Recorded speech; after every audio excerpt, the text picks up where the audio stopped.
नमस्कार, मैं हूं नेहा श्रीवास्तव। सुबह के 7 बज गए और आप सभी देख रहे हैं सुबह सवेरे। चलिए बुलेटिन की शुरुआत खबरों के साथ कर लेते हैं, जहां मोदी सरकार के बजट के बाद मध्य प्रदेश को लेकर चर्चा गर्म हो गई है। जी हां, 7 फरवरी से मध्य प्रदेश में बजट सत्र शुरू हो रहा है। ऐसे में सवाल यही है कि केंद्र सरकार के बजट में तो विकसित भारत की झलक दिखाई दी है, अब मध्य प्रदेश के बजट में क्या रहने वाला है, देखिए इस रिपोर्ट में।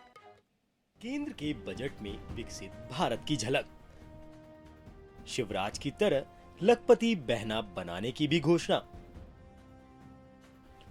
अब मध्य प्रदेश के बजट से बढ़ी उम्मीदें। मोहन सरकार ने अभी से गढ़े कसीदे। संसद में केंद्रीय वित्त मंत्री निर्मला सीतारमण ने आम चुनाव के पहले मोदी सरकार का अंतरिम बजट पेश किया। इस बजट में पूर्व सीएम शिवराज सिंह चौहान द्वारा एमपी में महिलाओं को लखपति बहना बनाने की घोषणा की झलक दिखी। वैसे मोदी सरकार के इस बजट पर बीजेपी का कहना है कि ये गरीब महिला युवाओं पर फोकस है। इसमें विकसित भारत की झलक है। मुझे इस बात की प्रसन्नता है कि लगातार यशस्वी प्रधानमंत्री श्रीमान नरेंद्र मोदी जी के नेतृत्व में देश को आगे बढ़ाने के प्रयास विभिन्न विभाग कर रहे हैं और खास करके जो बजट आज का लेखानुदान के नाते से आया। पूर्ण बजट तो जुलाई में आएगा, लेकिन हम सब जानते हैं कि उनके सर्वहितैषी सर्वस्पर्शी कामों के आधार पर सभी विभागों पर पर्याप्त ध्यान देते हुए खास करके गरीब महिला युवा किसान पर केंद्रित प्रधानमंत्री ने इस बजट को जो ध्यान केंद्रित किया, जिसके कारण से लगभग 25 करोड़ हमारी आबादी गरीब रेखा से बाहर आई है। एमपी में 7 फरवरी से बजट सत्र शुरू होने वाला है। सरकार इस सत्र में दूसरा अनुपूरक बजट और लेखानुदान प्रस्तुत करेगी। एमपी का फाइनल बजट जुलाई तक आएगा। अब सवाल यही है कि केंद्र सरकार ने इकोनॉमी के लिए जो $5 ट्रिलियन का लक्ष्य रखा है, उसमें एमपी क्या योगदान देगा। गरीब का, किसान का, महिलाओं का और युवाओं का और विकसित भारत का विजन इसमें दिखाई दे रहा है और मुझे लगता है कि सर्वस्पर्शी अंतरिम केंद्रीय बजट है। प्रदेश की पूरी अहम भूमिका रहेगी इसमें। $5 ट्रिलियन जो अपना अर्थव्यवस्था जो बनने जा रहा भारत, उसमें मध्य प्रदेश भी महत्वपूर्ण भूमिका निभाएगा। उधर केंद्र के बजट पर कांग्रेस की भी प्रतिक्रिया आई है। कमलनाथ का तो कहना है कि ये झुनझुना है। देखिए, इस बजट में युवाओं के लिए कुछ नहीं, महिलाओं के लिए कुछ नहीं, किसानों के लिए कुछ नहीं, कमज़ोर सेक्शंस के लिए कुछ नहीं। तो भारतीय जनता पार्टी को ये शायद एहसास हो चुका है कि अब उस जनता के लिए काम करने की ज़रूरत ही नहीं है, इसलिए कॉरपोरेट्स को तो छूट दी गई है, लेकिन टैक्स स्लैब में कोई बदलाव नहीं किया गया, गरीब आदमी के लिए कोई प्रावधान नहीं किया गया। तो पूरी तरह से ये जनता विरोधी, जन विरोधी बजट है। उम्मीद है मध्य प्रदेश सरकार इस बजट में कुछ संशोधन कर करके अपने बजट में जनता को कुछ राहत प्रदान करे। बहरहाल केंद्र सरकार ने आम आदमी को इस बार इनकम टैक्स में कोई राहत नहीं दी है। टैक्स स्लैब में कोई बदलाव नहीं किया। इस बार बजट में कुछ भी सस्ता या महंगा नहीं हुआ है। Bureau report, INS 24/7 Bhopal.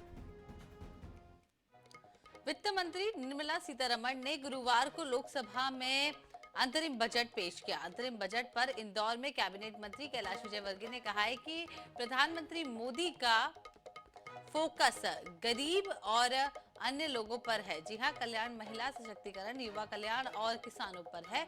कुल मिलाकर ये बजट देश के विकास का बजट है। इसके अलावा उन्होंने ये भी कहा है कि ये बजट 2047 के उद्देश्यों को ध्यान में रखते हुए बनाया गया है। ज्ञानव्यापी मामले पर कैलाश ने कहा है कि मुगल काल में 1000 से ज्यादा मंदिर तोड़े और लूटे गए थे, क्योंकि पहले मंदिरों में ही खजाना होता था, इसलिए मंदिर और धार्मिक स्थान लूटपाट का निशाना बनते थे।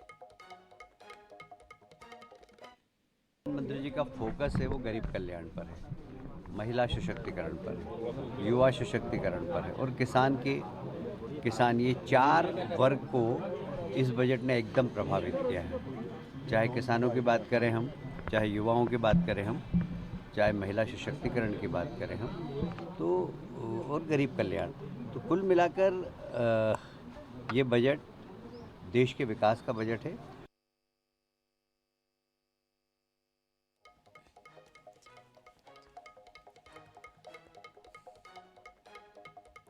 इंदौर में खेल युवक कल्याण मंत्री विश्वास सारंग ने केंद्र सरकार के अंतरिम बजट को जनहितैषी और जन कल्याणकारी बताया है। विश्वास सारंग ने कहा है कि केंद्र और राज्य सरकार के जरिए आम जनता को हर सुविधा का लाभ मिले, इसी मूल उद्देश्य को देखते हुए बजट तैयार किया गया है। मंत्री विश्वास सारंग ने बजट के लिए केंद्र सरकार को धन्यवाद कहा।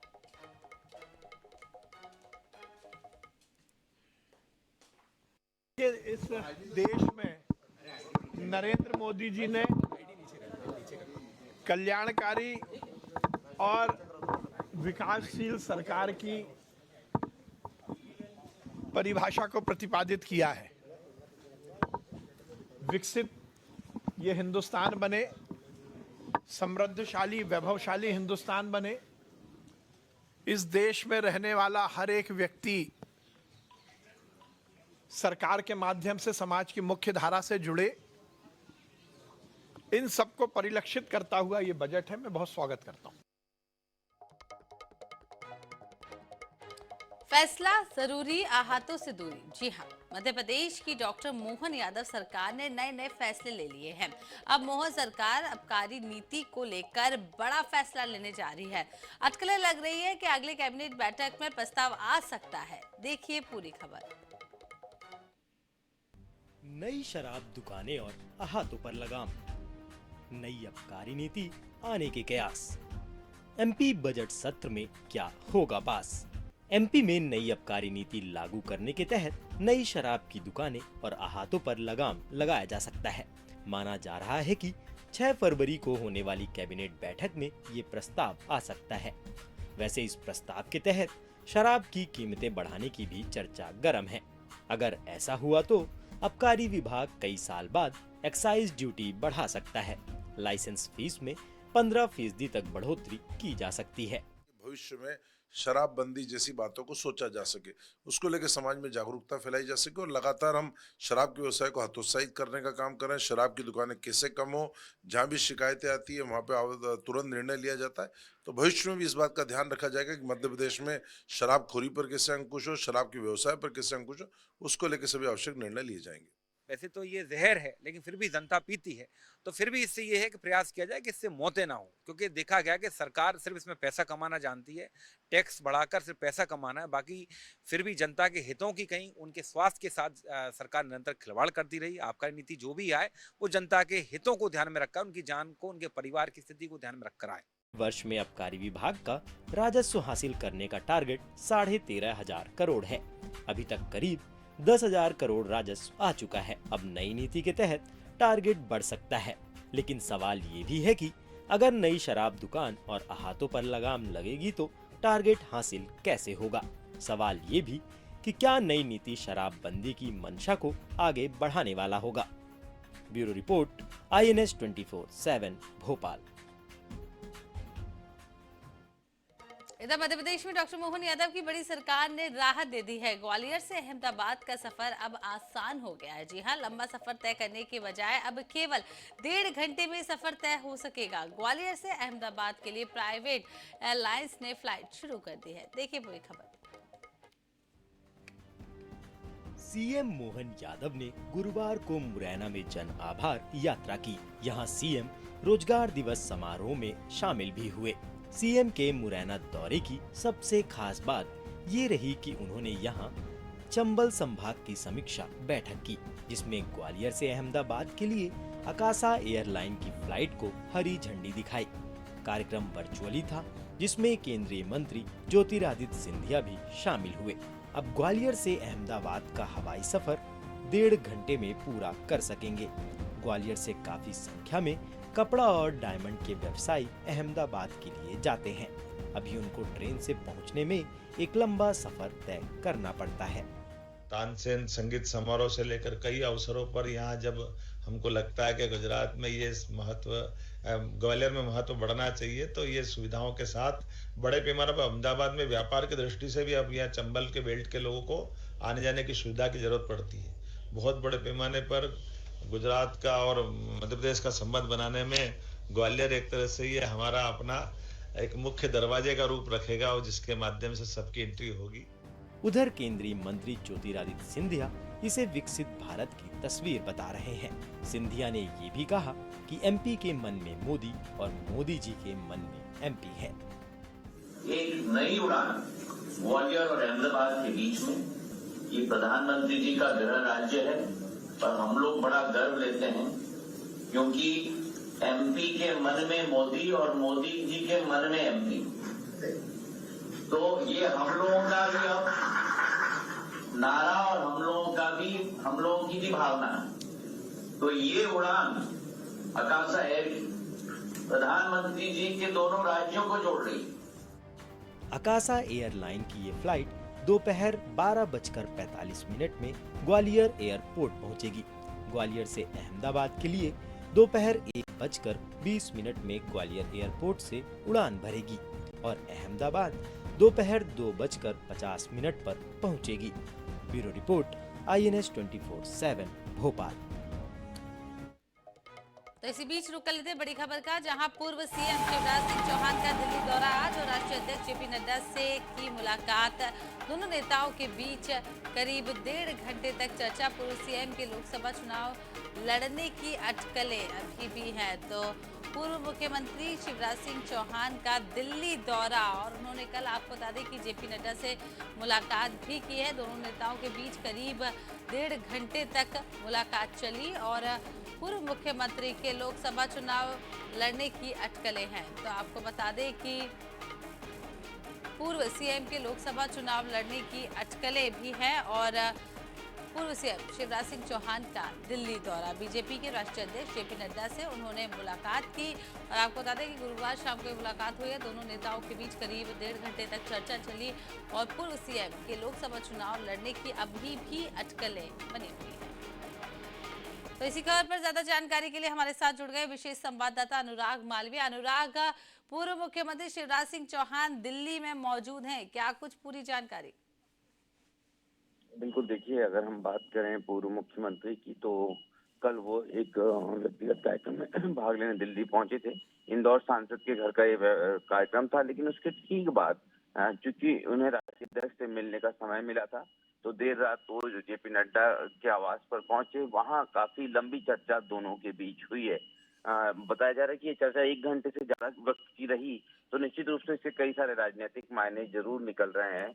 माना ये भी जा रहा है कि शिवराज सिंह चौहान संभवतः लोकसभा चुनाव लड़ सकते हैं। इस तरह की अटकलें लगातार लगाई जा रही है और बाद में केंद्र में भेजे जा सकते हैं। हालांकि अभी ये स्पष्ट नहीं हुआ है किसी भी पक्ष की तरफ से कि किन मुद्दों पर चर्चा हुई, लेकिन निश्चित रूप से महत्वपूर्ण चर्चा है मध्य प्रदेश के, अगर हम बात करें सियासी लिहाज से या सिनेरियो के लिहाज से। जी, तो काफी महत्वपूर्ण है उनका ये दौरा। बहुत बहुत शुक्रिया अनुराग तमाम जानकारी देने के लिए।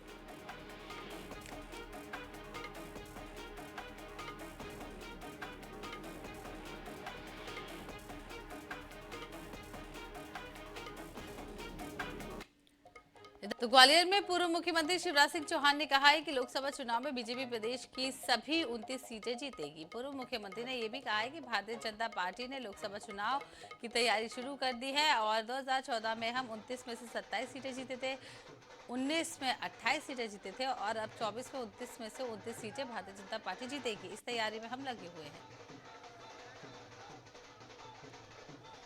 अभी तो मैं केवल ये कह रहा हूं कि भारतीय जनता पार्टी ने लोकसभा के चुनाव की तैयारियां प्रारंभ कर दी है। 2014 में हम जीते थे 27 सीटें 29 में से, 2019 में जीते थे 28 और 2024 में अब 29 की 29 सीटें भारतीय जनता पार्टी जीतेगी। इस तैयारी में हम लगे हुए हैं। ज्ञान बापी पे इधर मुरैना में गुरुवार को कलेक्ट्रेट में हुई बैठक में नहीं बुलाए जाने पर जिला पंचायत अध्यक्ष आरती गुर्जर नाराज हो गई। बैठक में मुख्यमंत्री मोहन यादव ने कानून व्यवस्था को लेकर समीक्षा की। बैठक में नहीं जिला पंचायत अध्यक्ष ने अधिकारियों को दोषी ठहराया और कहा कि दूसरा मौका है जब अधिकारियों ने मेरी उपेक्षा की है। मुख्यमंत्री पहली बार मुरैना आए थे, इसके बावजूद अधिकारियों ने बैठक में नहीं बुलाया और आरती गुर्जर ने पूरे मामले की शिकायत पार्टी फोरम में करने की बात कही है।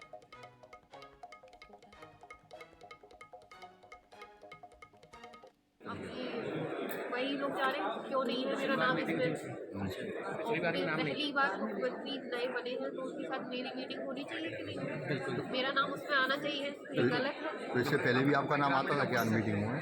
पिछली बार भी नहीं, पिछली बार भी मेरा नाम नहीं था।